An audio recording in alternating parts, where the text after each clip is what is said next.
জিন্দা কোরআন আর কি হবে, নবীজি নিজেই তো।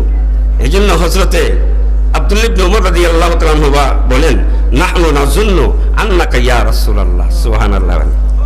আল্লাহর নবী সরওয়ারে দু আলম নবীর সাহাবী আব্দুল্লাহ ইবনে উমর রাদিয়াল্লাহু তাআলা আনহু ডাক দিয়ে বলেন, ওগো পয়গম্বর, আমরা ধারণা করি আপনি হইলেন চলন্ত জীবন্ত কোরআন। সুবহানাল্লাহ। আল্লাহর নবী বলেন, না না না, ও আব্দুল্লাহ ইবনে উমর, আমি না তোমাদের মধ্যে। এবার সাহাবায়ে কেরাম একজন আরেকজনের দিকে লক্ষ্য করে তাকায়, কে হতে পারে জীবন্ত কোরআন? এই অবস্থার মধ্যে আসলেন যা আব্দুল্লাহ ইবনে আব্বাস। আব্দুল্লাহ ইবনে আসতেছেন। এবার আল্লাহর নবী বলেন, ও আমার সাহাবায়ে কেরাম, জীবন্ত এবং চলন্ত কোরআন যদি দেখতে চাও, উনজুর ইলা আব্দুল্লাহ ইবনে আব্বাস। আব্দুল্লাহ ইবনে আব্বাসের দিকে লক্ষ্য করো। আব্দুল্লাহ ইবনে আব্বাস আমার উম্মতের মধ্যে জীবন্ত এবং চলন্ত কোরআন, জীবন্ত এবং চলন্ত কোরআন। আলহামদুলিল্লাহ, আলহামদুলিল্লাহ ওয়া কাফা ওয়া সালামুন আলা ইবাদ ওয়া সালামুন আলা ইবাদিহিল্লাযীনা ইসতাফা।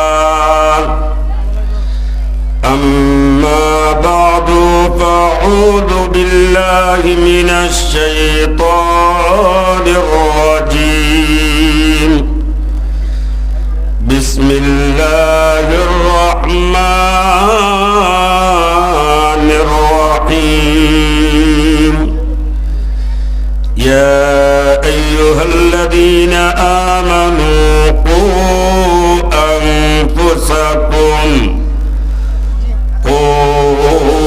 أنفسكم وأهليكم نارا.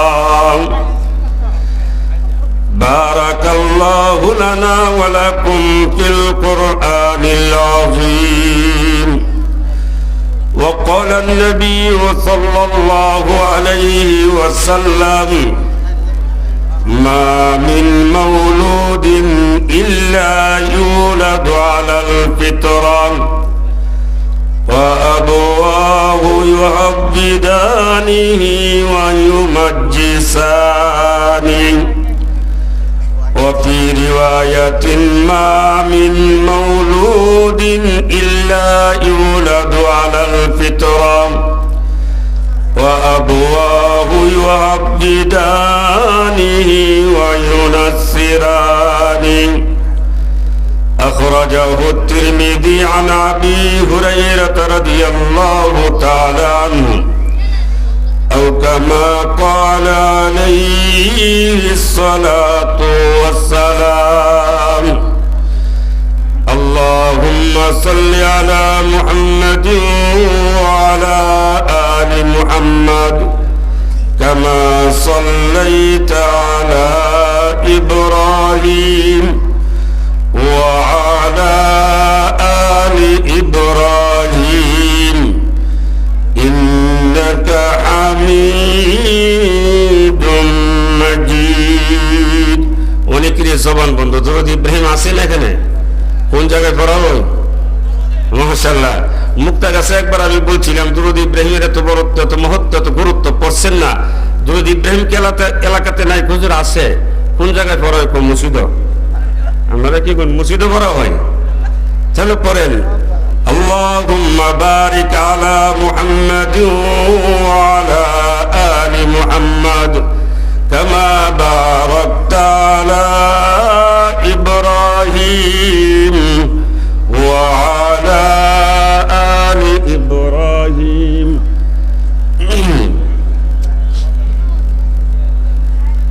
আল জামিয়াতুল আরাবিয়া মিফতাহুল উলুম ঐতিহ্যবাহী দিলালপুর মাদ্রাসার ৭১তম বার্ষিক ইসলামী মহাসম্মেলনের আমার অত্যন্ত শ্রদ্ধাভাজন সভাপতি, অত্যন্ত মানবিক এবং মানবসেবী আলহাজ জনাব মোহাম্মদ আবুল হাসানাত লরেন্স সাহেব উপস্থিত আছেন। অত্র মাদ্রাসার শাইখুল হাদিস হযরতুল আল্লাম আব্দুল আহাদ সাহেব দামাত বারাকাতুহুম, সামনে সমবেত আমার বাবার বয়সের মুরব্বিয়ানে কেরাম, ভবিষ্যৎ প্রজন্মের দিকপাল আমার নওজোয়ান ভাইয়েরা, বিভিন্ন স্কুল কলেজ মাদ্রাসার ছাত্র ভাইয়েরা, পর্দার আড়ালে শ্রবণরতা অবলা সরলা আমার অত্যন্ত শ্রদ্ধেয় মা ও বোনেরা, উপস্থিত আছেন উম্মতে মুসলিমার জাগ্রত বিবেক, উম্মতে মুসলিমার হেদায়েতের কান্ডারি, উম্মতে মুসলিমার হেদায়েতের দ্বারক বাহক, জাতির শ্রেষ্ঠ সন্তান হযরত উলামায়ে কেরাম, মহিয়ান গরিয়ান সর্বশক্তিমান দয়ালু দাতা প্রভু, যেই মহামালিক আমাকে আপনাকে এই দীর্ঘ রাত পর্যন্ত জান্নাতের সামিয়ানার নিচে আসার বসার সমবেত হওয়ার তৌফিক দান করেছেন, উচ্চ কণ্ঠে বলে আলহামদুলিল্লাহ, আর একটু মহব্বতে বলে আলহামদুলিল্লাহ।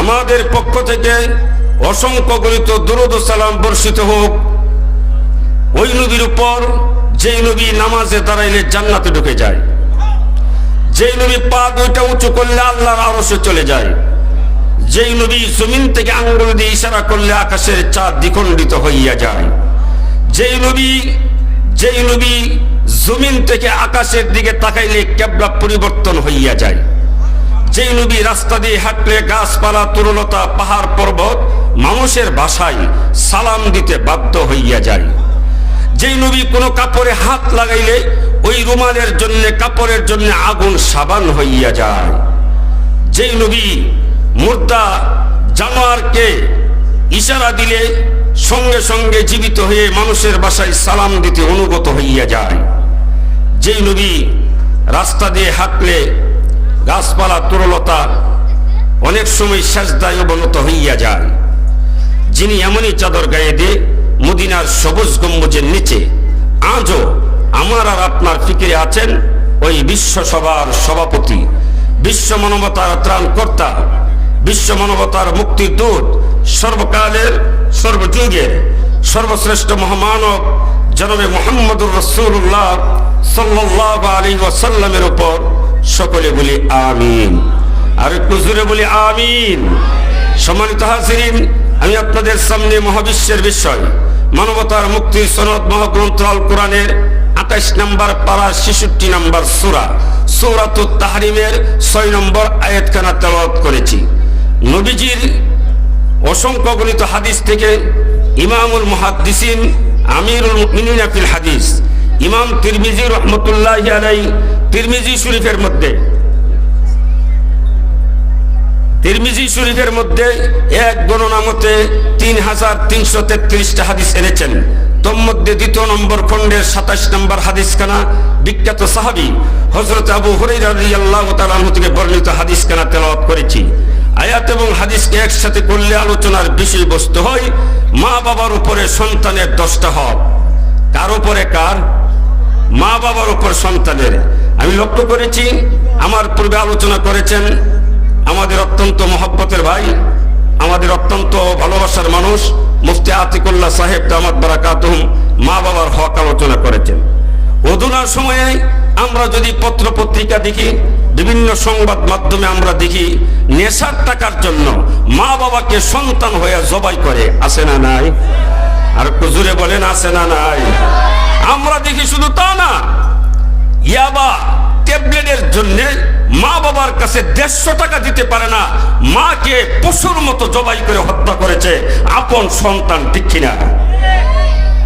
তাহলে এই ভয়াবহ অবস্থার মধ্যেই আজকে থেকে 1500 বছর আগে আমি আপনাদের সামনে যে আয়াত তেলাওয়াত করেছি, এই আয়াতটা যখন নবীজির উপর নাজিল হয়, এই আয়াতের শানে নুজুল সম্পর্কে ইমামুল মুফাসসিরিন আমিরুল মুমিনিন ফিত তাফসীর ইমাম আবু আব্দুল্লাহ কুরতুবী রাহমাতুল্লাহি আলাইহি তার জগৎ বিখ্যাত কিতাব তাফসীরে কুরতুবীর মধ্যে 7টা শানে নুজুল উল্লেখ করেছেন। সবগুলি বলার দরকারও নাই, প্রয়োজনও নাই, সময়ও নাই। তোর মধ্যে একটা শানে নুজুল হলো এই, নবীজির উপরে যখন এই আয়াত নাজিল হয়, নবীজির কাছে বসা হযরত ওমর ইবনুল খাত্তাব,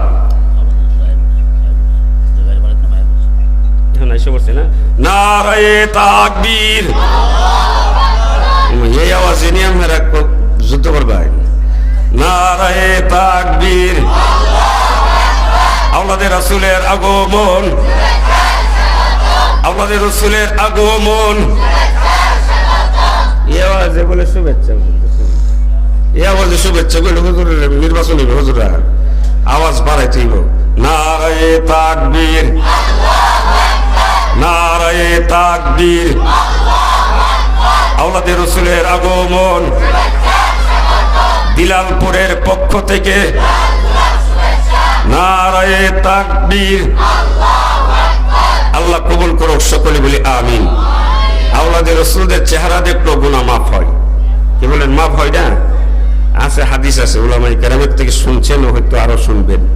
তো আমি যেই কথা বলতেছিলাম, আমার তেলাওয়াতকৃত আয়াত যখন নাজিল হয়, নবীজির কাছে বসা উমর ইবনুল খাত্তাব, লোকটা নরম না গরম? এই বাচ্চা, তুমি বসো, তুমি তো 5 জনের ডিস্টার্ব করতেছো। তাহলে উমর ইবনুল খাত্তাব রাদিয়াল্লাহু তাআলা আনহু নবীজির উপর যখন নাজিল হলেন, ইয়া আইয়ুহাল্লাযীনা আমানু কু আনফুসাকুম ওয়া আহলিকুম নারা, অর্থ হলো আল্লাহ বলেন, হে ঈমানদারেরা, কু আনফুসাকুম, বাঁচাও তোমরা নিজেরা নিজেদেরকে, ওয়া আহলিকুম, তোমার পরিবার পরিজনদেরকে, নারা, জাহান্নামের আগুন থেকে।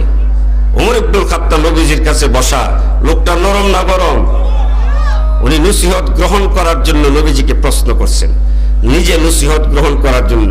আজকে যত ওয়াজ মাহফিল হয়, আজকে থেকে 20 বছর আগে এমন হইতো, ওমা কোন নাম্বার হইতো?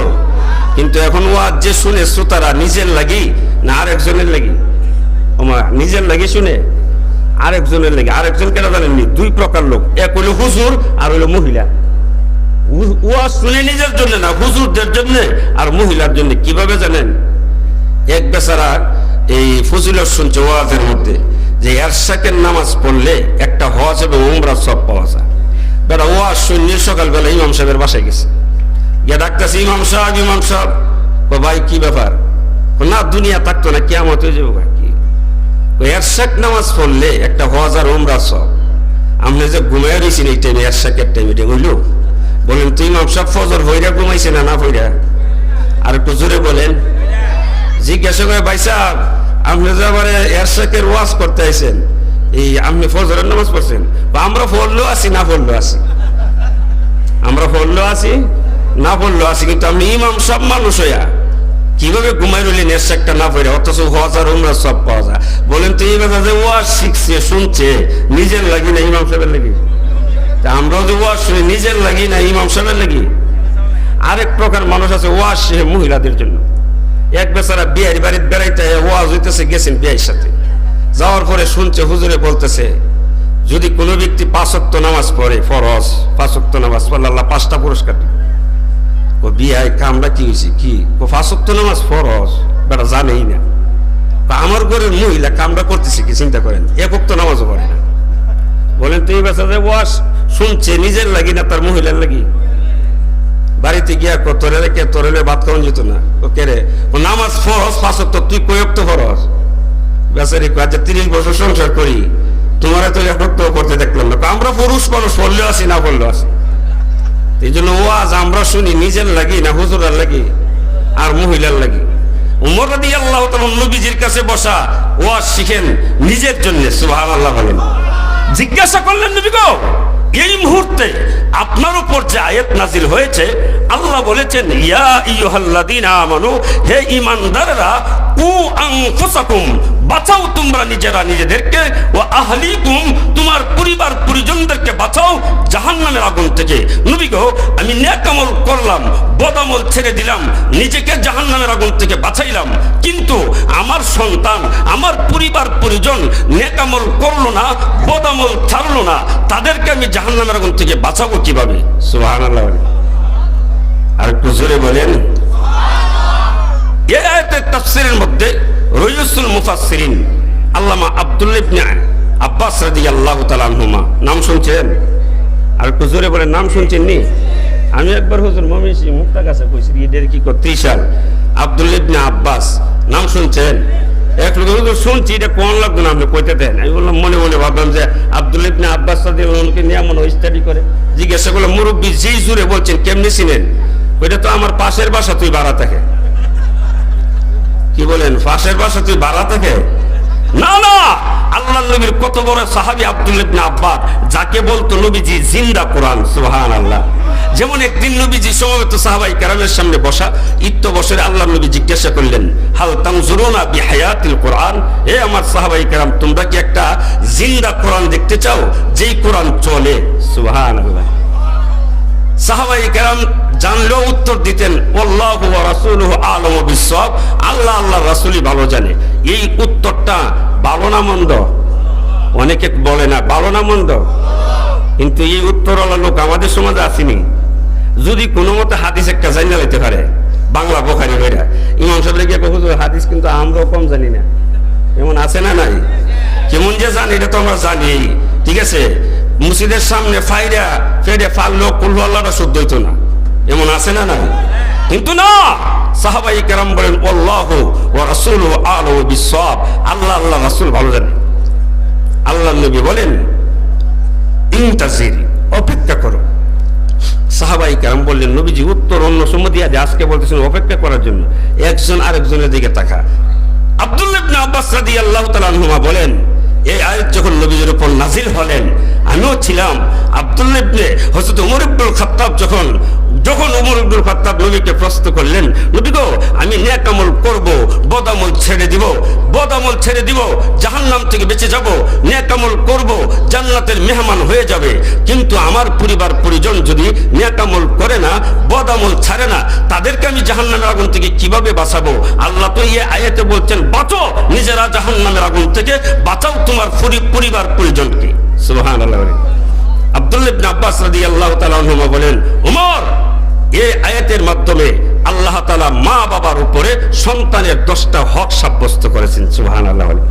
কোন মা বাবা যদি সন্তানের 10টা হক আদায় করে, ওই সন্তান বড় হয়ে মা বাবার 14টা হক আদায় করবে। সুবহানাল্লাহ। কয়টা হক?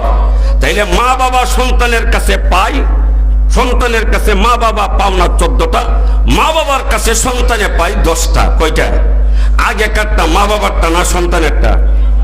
আর কুজুরে বলেন, যাক আপনারা অনেকে সচেতন, সন্তানেরটা। কারণ সন্তান না হইলাম যে মা বাবা হইবেন কিভাবে? এই জন্য আল্লাহ নবী বলেন, ওমর, ইয়া আইয়ুহাল্লাযীনা আমানু কু আনফুসাকুম ওয়া আহলিকুম নারা। আল্লাহ বলেন, ঈমানদারেরা, তোমরা নিজে জাহান্নামের আগুন থেকে বাঁচাও, পরিবার পরিজনদেরকে বাঁচাও। এর অর্থ হলো, ওমর, মা বাবার উপরে আল্লাহ 10টা হক সাব্যস্ত করেছেন সন্তানের। এই 10টা হক যদি কোনো মা বাবা আদায় করে, ওই সন্তান নেককার হবে, বড় হয়ে মা বাবার 14 হক আদায় করবে, যদিও নিজের জীবন বিসর্জন দিতে হয়। যদি বলেন ঠিক কিনা? এই জন্য এমন সন্তানও দুনিয়ার মধ্যে আসেনি, বর্তমান সমাজেও আছে, মা বাবার ইজ্জত রক্ষা করতে গিয়ে নিজের জান দিয়ে দিছে। এমন আছে না নাই? ওমা আপনাদের জানা নাই? আছে। তাহলে 1 নম্বর কি হক, 10টা কি হক? আল্লাহ নবীকে বলছেন, উমর রাদিয়াল্লাহু দুল্লানি আলা আমালিন ইয়া রাসূলুল্লাহ, নবীকে এই 10টা হক কি কি, এটা কি বলবেন? আপনারা কি বলেন? বলবো?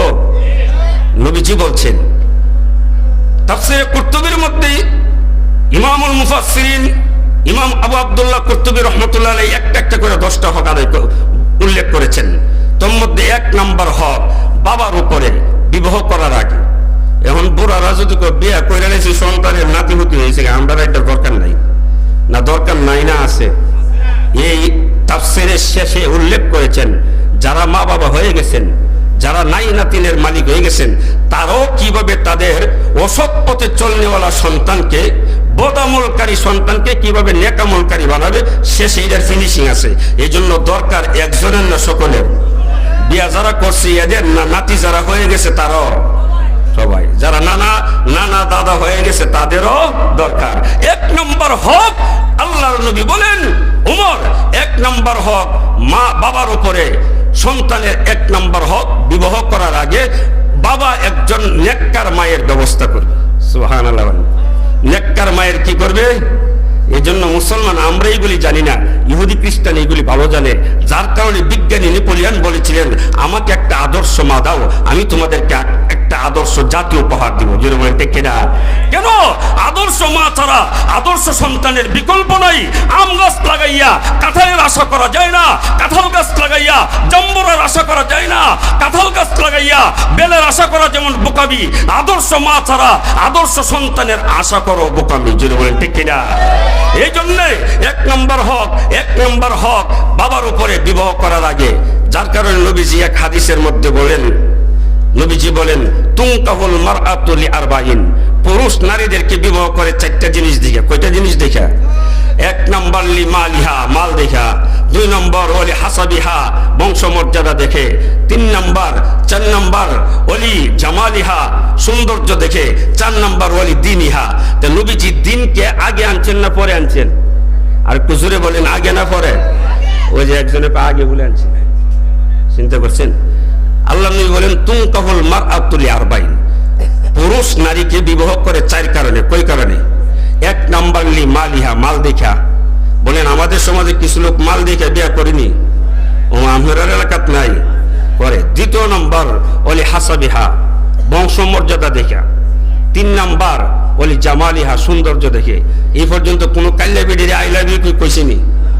আর একটু জোরে বলেন। হ্যাঁ, যত সুন্দর আছে হ্যাঁ কাছে আই লাভ ইউ। চার নম্বরে বলছো নবীজি ওলি দিনিহা, দিন দেখে, আদর্শ দেখে।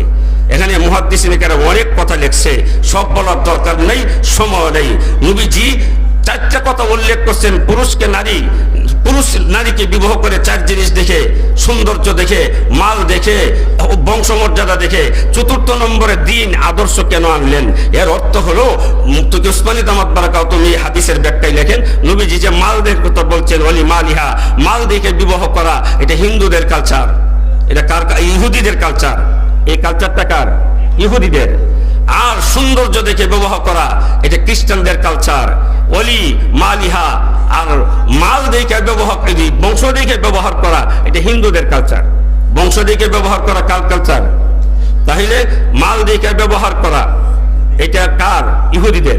সৌন্দর্য দেখে বিবাহ করা খ্রিস্টানদের। বংশমর্যাদা দেখে বিবাহ করা এটা হিন্দুদের। এই জন্য দেখবেন দাস যারা হিন্দুদের মধ্যে ঠাকুর বংশে বিবাহ করতে পারে না। 4 নম্বর অঞ্চলি দিনিহা। কিন্তু ইমানদার যারা, যেই বাবা তার সন্তানের দোষ হক আদায় করতে চাই, তার জন্য, মুসলমানদের জন্য হলো ওয়ালি দিনিহা, তারা বিবাহ করবে আদর্শ দেখে। সুবহানাল্লাহ বলে। আর একটু জোরে বলেন। এই কারণে আমার তেলাওয়াতকৃত আয়াতের হাদিসের মধ্যে আল্লাহ নবী বলেন, মা মিন মাউলুদিন ইল্লা ইউলাদু আলাল ফিতরা, প্রত্যেকটা সন্তানকে আল্লাহ ইসলামের উপর জন্ম দেন। ওয়া আবওয়াহু ইউহাব্বিদানিহি ওয়া ইমাজ্জিসানিহি ওয়া ফি রিওয়ায়াতিন ওয়া আবওয়াহু ইউহাব্বিদানিহি ওয়া ইউনাসসিরানিহি। কিন্তু মা বাবাই তার সন্তানকে ইহুদি বানায়, খ্রিস্টান বানায়, অগ্নি পূজক বানায়। জোরে বলেন ঠিক কিনা? মা বাবা হিন্দুর ঘরে জন্ম নিছে, বড় এদিকে ঠাকুর মশাইয়ের কাছে গিয়ে সেজদা দিতে হবে, বাচ্চা মনে করে। জোরে বলেন ঠিক কিনা? এই জন্য আল্লাহ নবী বলেন, না, আল্লাহ সব সন্তানদের জন্ম দেয় কিসের উপরে? ইসলামের উপরে। এই কারণে আল্লাহ নবী বলেন, 1 নম্বর হক বাবার উপরে একজন আদর্শ মায়ের ব্যবস্থা করা। কেন? আদর্শ মা ছাড়া আদর্শ সন্তানের কোনো বিকল্প সিয়ারুস সাহাবা কিতাবের মধ্যে এই আয়াতের ব্যাখ্যা করতে গিয়ে একটা কথা উল্লেখ করেছেন। বলবো কথাটা? বলবো? আমার দিকে তাকান, আপনার একবার এই দিকে তাকান, এই দিকে তাকান। আপনার এই দিকে তাকাইলে আমার কাছে কেমন লাগে? কুমু কয়েলাই হতো। আমি যদি এই দিকে তাকায় কথা বলি, আপনার কাছে কেমন লাগবে? আমার তুই মনে লাগে, আমারই মনে লাগে। এই জন্য এই দিকে তাকান, তাকাবেন তো ইনশাল্লাহ। বুঝতে পারছি কত নুরানি চেহারা। যাই হোক, তাহলে সিয়ারুস সাহাবা নামক কিতাবের মধ্যে উল্লেখ করেছেন, নবীজির সাহাবাই কেরামকে যারা দেখছেন তারা তাবি, নবীজিকে যারা দেখছেন তারা কি? সাহাবি।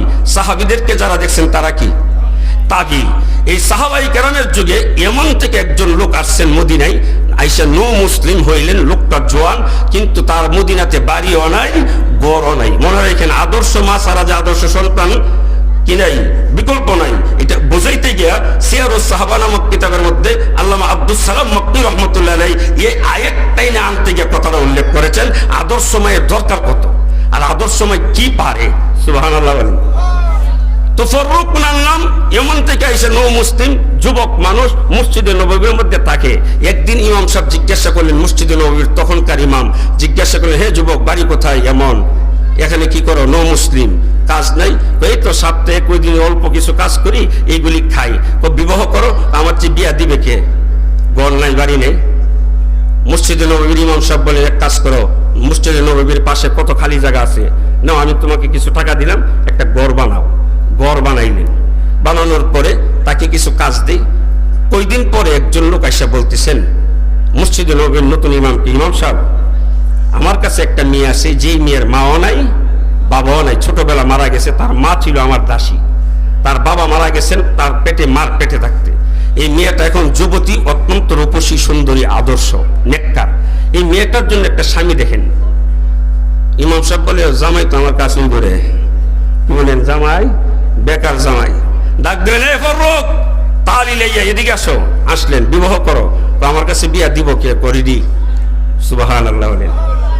এর আগের দিন মসজিদে নববীর মধ্যে ইমাম সাহেব ওয়াজ করছেন যে আদর্শ মায়ের জন্য, আদর্শ সন্তানের জন্য আদর্শ মা কত দরকার। সুবহানাল্লাহ বলেন।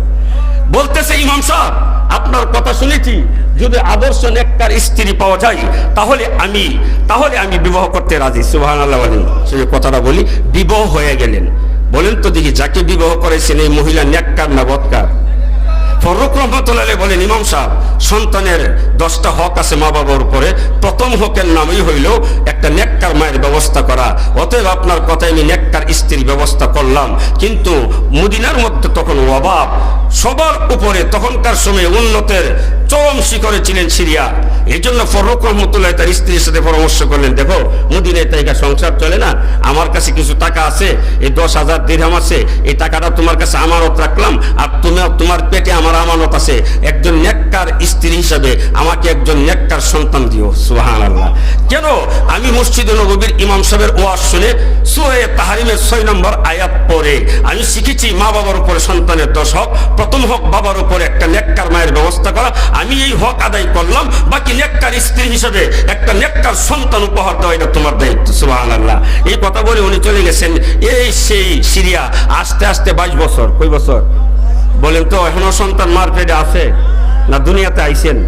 এখনো শিশু, কৈশোর না টনটনে যুবক?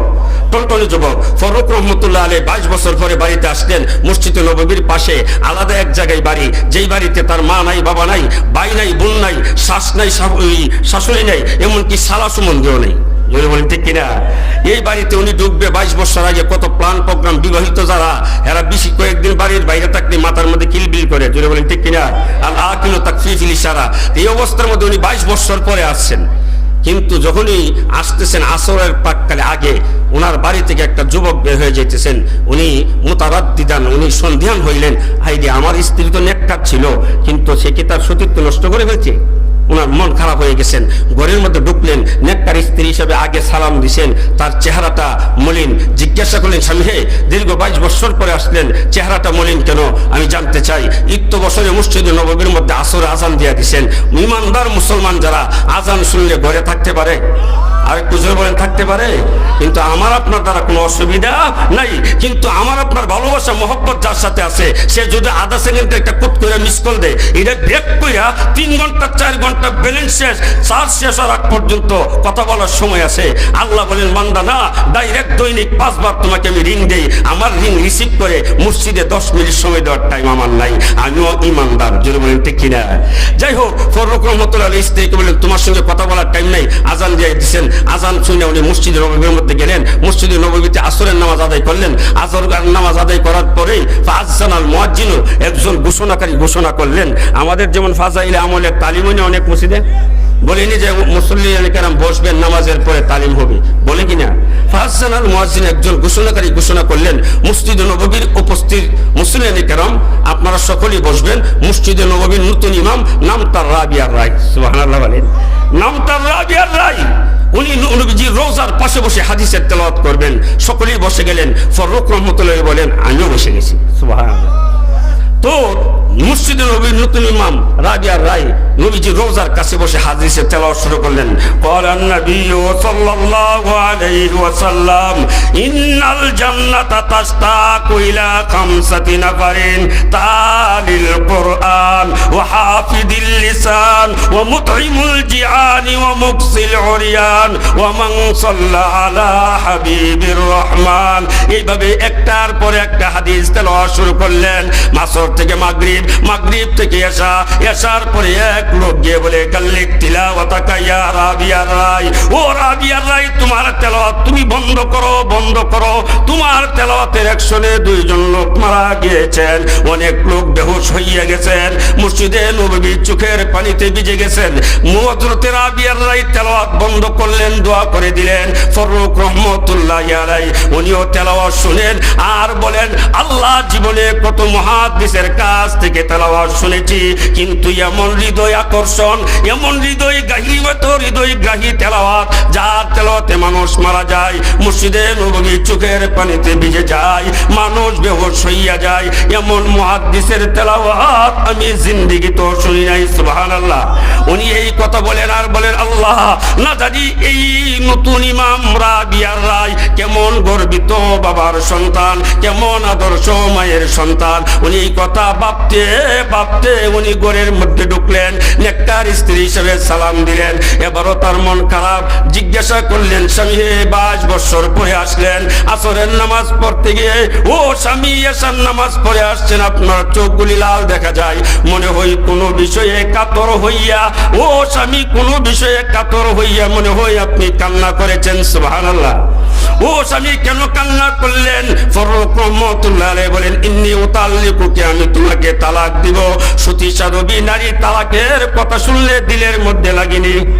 আর কিছু বলেন, জিজ্ঞাসা করলেন স্বামী হে কেন আমাকে তালাক দিবেন, কেন তোমার কি খবর নাই? খবর রাখবা কিভাবে, তুমি তো সতীত্ব নষ্ট করেছ, মসজিদে নববীর পাশে থেকেও তোমার খবর নাই। মসজিদে নববীর নতুন ইমাম নাম তার রাবিয়ার রায়, জীবনে অনেক মুহাদ্দিসের কাছ থেকে হাদিসের তেলাওয়াত শুনেছি, আল্লাহর কসম এমন তেলাওয়াত জিন্দেগি তো শুনি নাই যার তেলাওয়াতের অ্যাকশনে মানুষ মারা যায়। সুবহানাল্লাহ। ও স্বামী আমার, আমি জানতে চাই আপনি এই কারণে আমাকে তালাক দিবেন? আমিও সন্তানের 1 নম্বর হক আদর্শ মায়ের ব্যবস্থা করা, আমি তোমাকে সন্তানের আদর্শ মা হিসাবে 1 নম্বর হক আদায় করে আমি যাওয়ার প্রাক্কালে 10,000 টাকা আর পেটের আমানত দিয়ে বলেছিলাম সন্তানের 1 নম্বর হক আমি আদায় করেছি, তুমি আমার 2 আমানত একসাথে করে আদর্শ স্ত্রী হিসেবে, সন্তানের আদর্শ মা হিসাবে আমাকে একজন নেককার সন্তান উপহার দিও, এই জন্য তোমাকে তালাক দিতে চাই। ফররুক রহমাতুল্লাহি আলাইহির স্ত্রী বলেন স্বামী তালাক দেওয়ার দরকার নাই, আমি জানতে চাই এমন একজন মুহাদ্দিস যদি বিক্রি করা হয় কত টাকা দিয়ে কিনবেন? সুবহানাল্লাহ। আরেকটু জোরে বলেন তো মুহাদ্দিস বিক্রি হয়নি, বক্তা বিক্রি হয়নি, বক্তা বিক্রি হয় না, বক্তা বিক্রি হয় 50,000 না দিলে আইতাম না, এমন আছে না নাই? আছে। ফররুক রহমাতুল্লাহি আলাইহি ডাক দিয়ে বলেন আমার স্ত্রী এমন মুহাদ্দিস আসমান জমিন দিল বিক্রি হয় না। ফররুক রহমাতুল্লাহি আলাইহির স্ত্রী বলেন ও আমার স্বামী আসমান জমিন না দিলে যদি বিক্রি হয়, বিক্রি হয় না, ও আমার স্বামী যদি কিনা যায় না, ও স্বামী আমাকে কেন তালাক দিবেন? ও স্বামী আমার, আমাকে আপনি মাফ করবেন।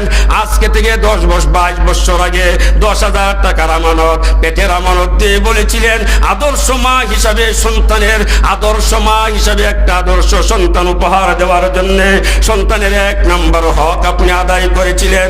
ও স্বামী আপনার জন্য কিছু করতে পারি না।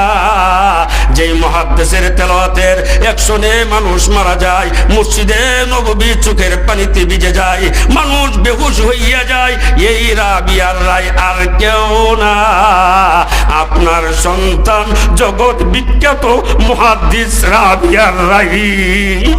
ও আমার স্বামী আমাকে আপনি মাফ করে দিবেন। এই জন্য উমর রাদিয়াল্লাহু তাআলা আল্লাহর নবী বলেন উমর, আল্লাহ দিয়ে বলেছেন ইয়া আইয়ুহাল্লাযীনা আমানু কু আনফুসাকুম, ও ঈমানদারেরা বাঁচাও তোমরা নিজেরা নিজেদেরকে, ওয়া আহলিকুম তোমাদের পরিবার পরিজনদেরকে নারা জাহান্নামের আগুন থেকে। আল্লাহর নবী বলেন উমর এর অর্থ হলো মা বাবার উপরে সন্তানের দোষ কোন মা বাবা যদি আদায় করে সে নিজেও জাহান্নাম থেকে বাঁচবে, পরিবার পরিজন জাহান্নাম থেকে বাঁচবে এবং আল্লাহর তৈরি জান্নাতের মেহমান হইয়া যাবে। আল্লাহ আমাদেরকে এই 10 হক আদায় করার তৌফিক দান করুন। আল্লাহ নবী হাদিসে বলেন, মা মিন মাউলুদিন ইল্লা ইউলাদু আলাল ফিতরা, সন্তান জন্মগ্রহণ করে সব ইসলামের উপর। ওয়া আবওয়াহু ইউহাফিদানিহি ওয়া ইমাজ্জিসানিহি, মা বাবাই ইহুদি বানায়, খ্রিস্টান বানায়। আল্লাহ আমাদেরকে সন্তানের হক আদায় করে দুনিয়া এবং আখিরাতে সকলকে কল্যাণ সাধন করার তৌফিক দান করুক। সকলে বলি আমিন। আবার বলি নারায়ে তাকবীর, নারায়ে তাকবীর। আওলাদে রাসূলের আগমন, আওলাদে রাসূলের আগমন। মাশাআল্লাহ। সম্মানিত হাজিরিন, হযরত এসে বসে রয়েছেন নবীজির 39তম বংশধর। আল্লাহু আকবার বলেন। নবীজির 39তম বংশধর। নবীজি বলছেন, মান আহাব্বা লি আহলি বাইতি, আমার কোন পরিবার পরিজনকে, আমার বংশের লোকদেরকে যারা ভালোবাসলো আমার জন্য, আল্লাহ নবী বলছেন জান্নাতের মধ্যে তারা আর আমি একসাথে থাকবো। আর অনেক হাদিস আছে এই ব্যাপারে। এই জন্য আল্লাহ নবীর উত্তরসূরি ওনার চেহারার দিকে তাকায় থাকেন, কারণ নবীর চেহারার দিকে তাকাইলে গুনাহ মাফ হইতো নি। আর একটু জোরে বলেন, শুধু গুনাহ মাফ হইতো, মজা লাগতো না? মজা লাগতো। যেমন আবু বকর রাদিয়াল্লাহু তাআলা আনহু একদিন নবীজি বলেন, আবু বকর আমি 3 জিনিস ভালোবাসি। হুজুর কি 3 জিনিস? নামাজ, as-সালাতু কুররাতু আইনি। আবু বকর আমিও 3 জিনিস ভালোবাসি। কোন 3 জিনিস? 1 নাম্বার আন-নাজরু ইলা ওয়াজহি, আপনার চেহারা দেখা। আল্লাহ আপনাদের উন্নতি, অগ্রগতি এবং সমৃদ্ধি দিয়ে ভরপুর করে দেন। ওমা আলাইনা ইল্লাল বালাগ। আসসালামু আলাইকুম ওয়া রাহমাতুল্লাহ।